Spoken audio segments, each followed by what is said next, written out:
It's not so much like you can go into a supermarket of board members and say, like, I want one industry person and one, sage. And you need to focus also just on the people, the characteristics of the people, and folks that are going to hold you, the CEO, accountable more than anything else.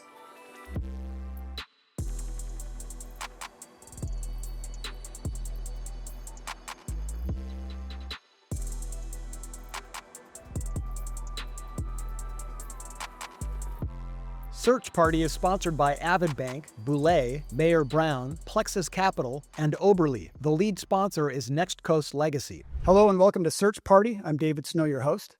And today we're joined by Megan Webster of Mayer Brown, Max Artz of Peterson Partners, and Anthony Walker of Next Coast Legacy. Everybody, welcome to Search Party today. Thanks for being here. It's well known that in the ETA community, you have relatively young professionals who go out to look for a great lower middle market business.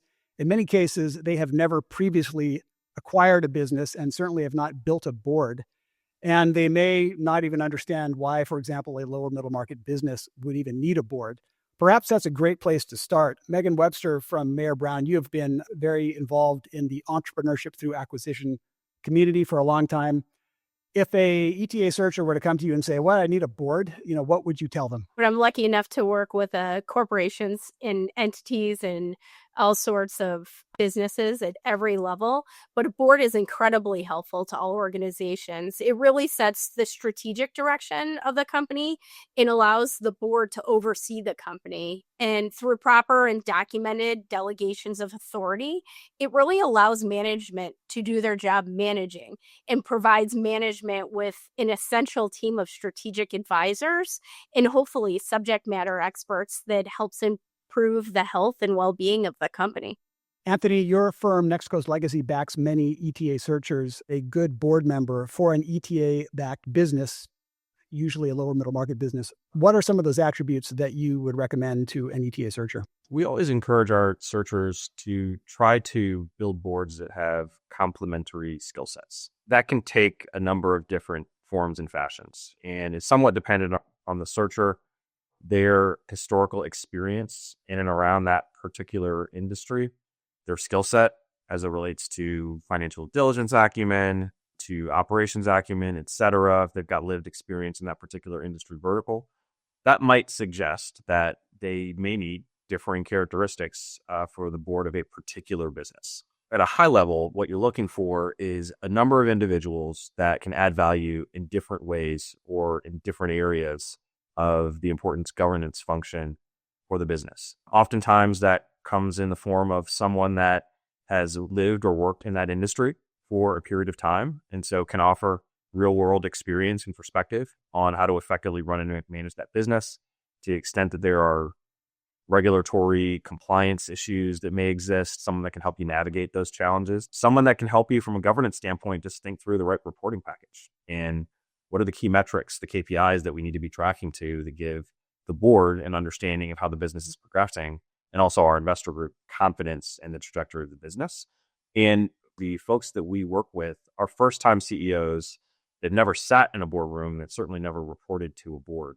And so someone that can offer that perspective of what are the requirements and how do you engage with your board is pretty important. You don't want a group of people that are providing the same type of perspective. You want diverse viewpoints and balanced viewpoints. Max from Peterson Partners, your firm also is quite involved in the ETA community. Same question. When a young searcher comes to you and says, I'm building a board, what kind of people should I put on the board? What do you typically say? Sometimes first-time CEOs optimize too much on specific roles that they must fill, lose sight of what am I actually looking for from a board. I want directness. I want honesty. I want folks who are going to push me. I want folks who are going to hold me accountable. And yes, industry expert, that's great. Yes, kind of like gray-haired Yoda is great. Young operator is another role that I hear a lot. Like, oh, I need to have someone that I can call at 11 o'clock at night. Like, that stuff's all great. They all are ands to me. It's not so much like you can go into a supermarket of board members and say, like, I want one industry person and one, sage. You need to focus also just on the people, the characteristics of the people, and folks that are going to hold you, the CEO, accountable more than anything else. Megan, when you and I were speaking earlier about this topic, you said, that a lot of searchers, they might consider looking for an independent board member, and there's quite a few very qualified people out there, many of whom may have gray hair. Walk us through why you think it might make sense to find that profile of a board member, even if perhaps you don't have a history of working with them. Yeah, and I think that the term gray hair, we use it in terms of the proverbial gray hair, somebody who's lived through a few crises, and a lot of us either have gray hair or don't have gray hair, but it's more of an experience metric where they can bring those experiences to bear in times of crisis or in times of growth. When you're looking for independent board members, those are ones that truly don't have a financial stake, that they can speak in an unbiased manner to management, but also act as a strategic advisor. The idea is, how do you bring independent viewpoints that are outside of management, meaning executive directors that are outside of your investors and shareholders? There are a ton of great experienced individuals that are looking to build their board resume, navigating compliance issues, navigating regulatory issues. They can help in those capacities from an oversight perspective. Independent directors are a wealth of knowledge and allow you to fill your board with people that might have a different skill set. You want people to have a diverse range of experiences that make your organization that much better in setting the strategic direction.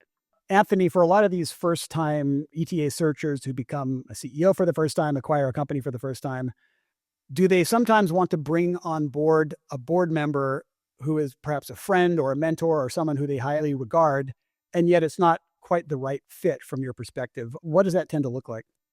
Yeah, so the majority of the board members that sit on the businesses that our searchers acquire are comprised of primarily individuals from their cap table. And so it's the group of investors that have been working with that person very closely over the course of 2 years to identify, diligence, and then importantly, close on that transaction. And so that's really the starting point. Each of those individuals has a vested financial interest in the performance of that business. And each of those individuals over the course of your search has also built a relationship with you. Now, to Megan's point, oftentimes we will look for a third party board member that can add value in a way that potentially one of your existing investors can't. And sometimes that comes in the form of a prior business relationship that the searcher brings to the table. Now, it's important that the group of investors that backed you and provided you capital have a degree of comfort with that individual. What we always tell folks is, I will not join your board if I am not the best person to help you to navigate the direction of the business. And just because I write a X dollar check into that business does not mean that I'm the best person to help you drive value creation. And so in those instances, we might bring in someone from our operating partner network that we think is more valuable. We might talk to Max and the folks at Peterson and say, hey, do you have an individual that we think could be value add here? I just don't have the relevant experience to be helpful. We don't come at it from the perspective of dictating. We want our searchers to have comfort with those individuals that are on the board. We also want to have confidence that those are the folks that can help steer the ship alongside the searcher as well. What's important is also making sure that the searcher is honest about where there are gaps, right? Board directorship isn't forever.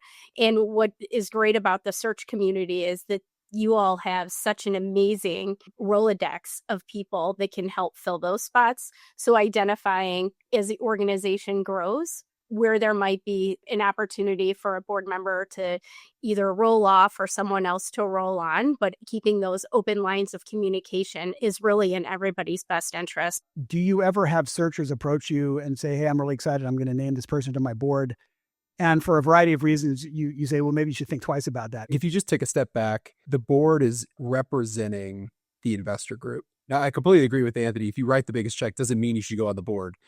But I do think if you have 3 board members who represent 4% of the capital, that's a little bit out of whack. And so you're trying to find some balance between what folks can represent the best interests of the capital, both from a percentage standpoint and from obviously a character standpoint and all that. I think it would take a lot for us to say we don't want that person on the board, absent of some disproportionate cap table math. Let's take a quick break to learn about a partner for growth in the lower middle market, Plexus Capital. Every Plexus Capital investment begins with a foundation of trust. The team approaches all partnerships through the lens of its CARE values, grounding principles that guide the team's decision-making. Care about our people. Always do what's right. Respect each other and our partners.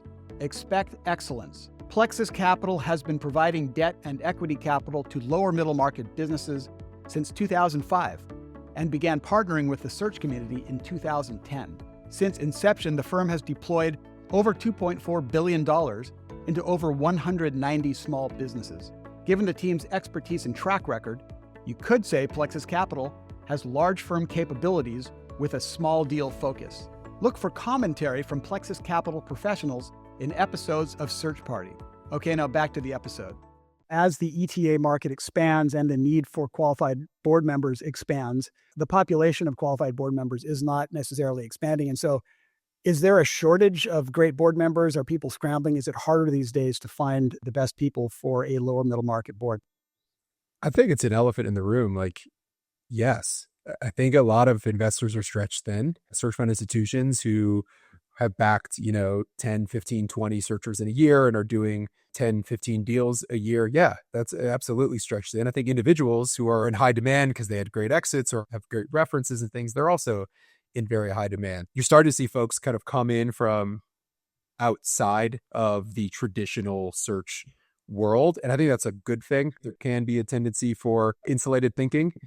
No, I'd 100% agree. We've all gotten more thoughtful around this, and we've tried to bring in individuals to our organizations that have some sort of tangential relationship to each of us that can kind of expand that population of potential board members, be those advisors, be those operating partners. But the goal is to be able to add to the potential bench of individuals that searchers can choose from that are beyond just the couple of operating principles that might exist at the fund level that can also sit on boards of directors. The industry is attempting to provide opportunities for more junior talent to get exposure and experience in the boardroom. I think that's normally best done by adding those more junior investment professionals to boards as board observers so that they can start to get some reps and they can start to see the dynamics that exist within a board meeting, understand what it means to properly govern an organization, understand how to work effectively with CEOs and other board members.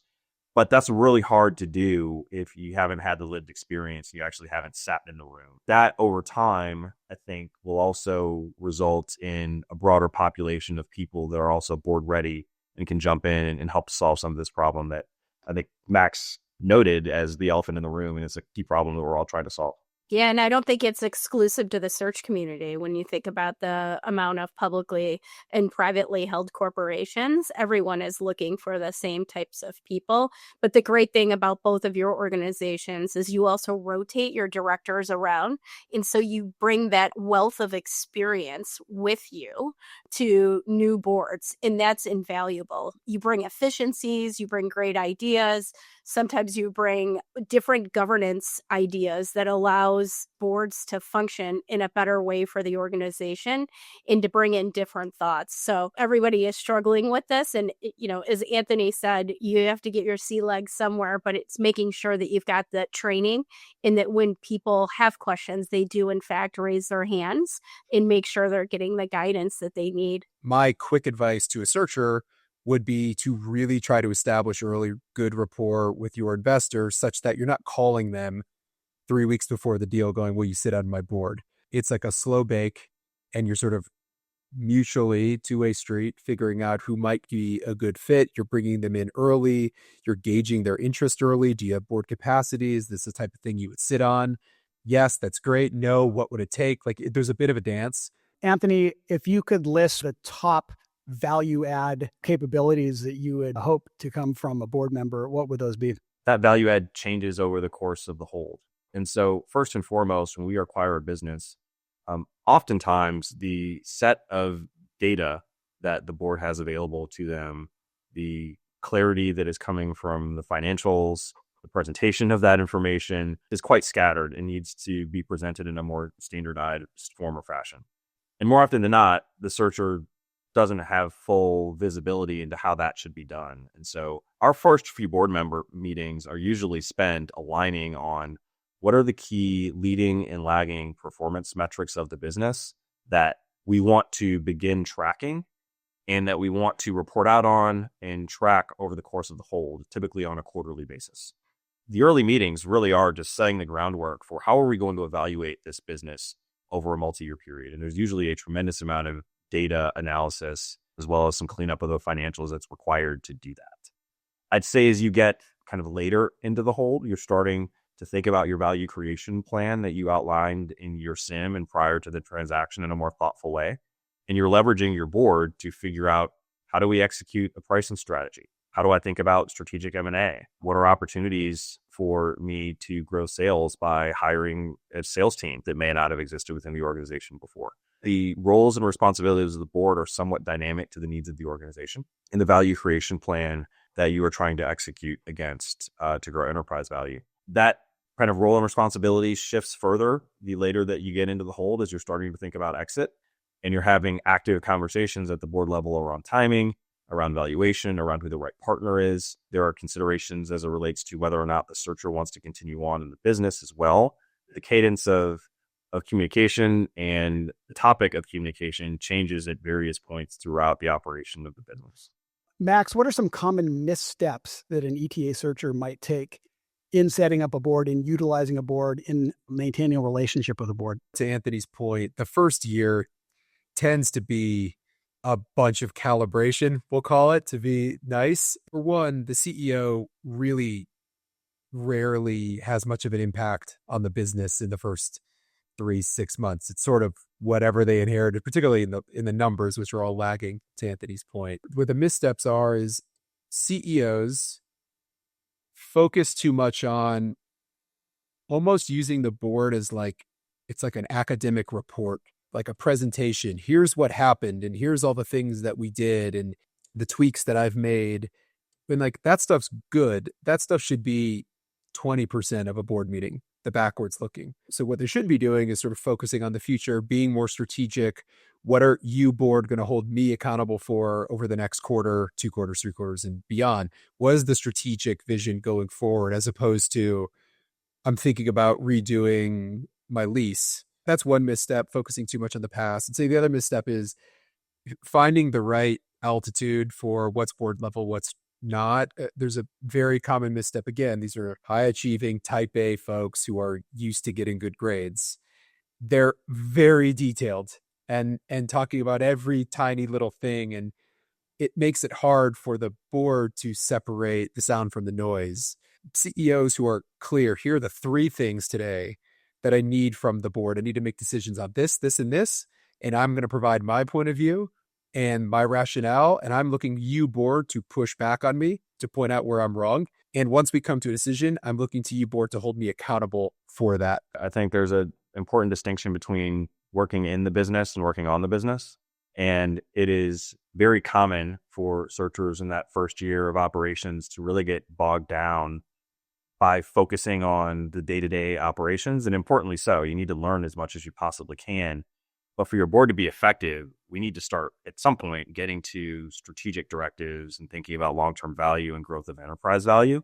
And that usually requires the entrepreneur to zoom out, get out of kind of the day-to-day minutia to be able to communicate effectively with the board so that we can think about those longer-term value creative levers that we can pull.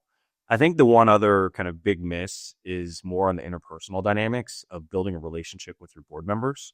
And we always encourage searchers to have a board dinner or board lunch, some opportunity outside of the boardroom for the directors to begin to get to know each other, for you to build a deeper relationship outside of just the day-to-day inner workings of the business with those members and learn about people's families and to just build on those interpersonal dynamics that become really important. We're going to have difficult conversations in the boardroom. You're able to have those more seamlessly when there is a relationship, when there's some development of trust that's occurred personally. It enables better interactions between board members. And you don't need to wait between the quarterly meetings to reach out and engage with your board members. Picking up the phone when you've got a key question or when you want to talk about a challenge that you've had within the organization, those are other ways that you can start to build relationship, build trust, and enhance the relationship that you're going to build over the course of a couple of years with a board member. But if you start that early on, I think it pays dividends kind of later as you continue through the whole. Having the hard skills are table stakes. Like if you're being considered to be a board member, you need to have the skills, the hard skills. And it's making sure that your board members can give that credible challenge, that they've got that credibility, that they're strategic thinkers, that they're dynamic, and to me, importantly, that they're nimble and resilient. And they guide the management to lead the organization during the tough times and to think beyond the current horizon, making sure that you know where you're going and you have the ability to horizon scan and spot issues and mitigate those risks as they're coming down the pipeline. Megan, when Max was talking about how during the first year of the investment of an ETA-backed company, there is sometimes a quote-unquote calibration between the board and the CEO, you had a knowing smile. Have you had experience with that phenomenon?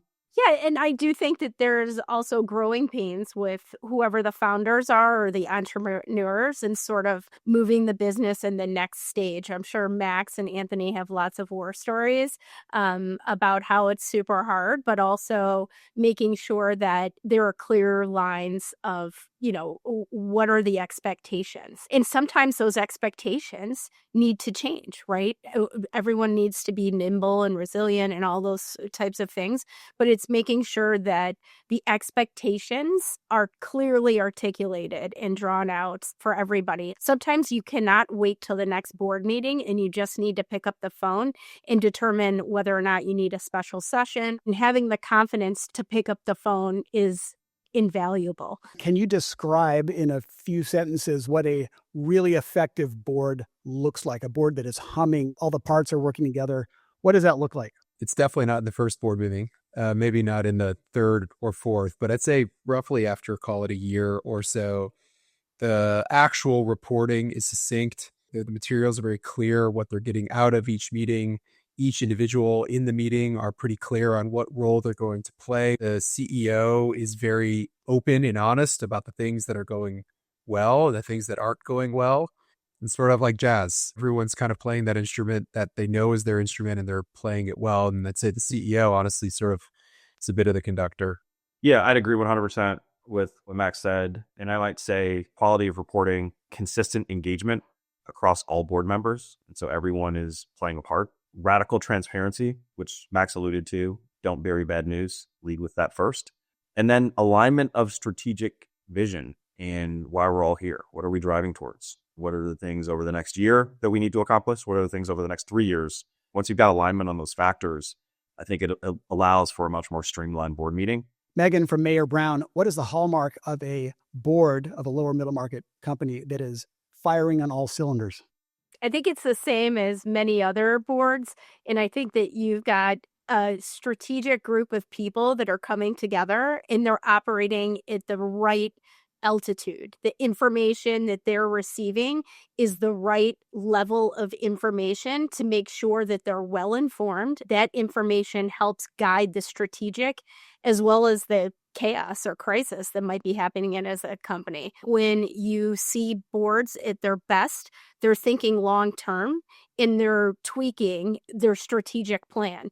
A strategic plan obviously is a document that needs to be well documented in terms of being executable. We would be remiss in not saying it as lawyers that they've got great board documents and that there's delegations of authority. People know what their authority is and when they need to come to the board is clear and concise. Having great board governance documents is in everybody's interest. So it's making sure you can see what's going on at the company and having the strategic thought of where does the company want to go and how are we going to get there, working hand in hand with management. And everyone has that trust. Excellent. Well, Megan Webster from Mayer Brown, Max Artz from Peterson Partner, and Anthony Walker from Next Coast Legacy. Thank you all for joining Search Party and sharing your insights into building an excellent board. And I hope we can have you all back in the future. Thanks, David.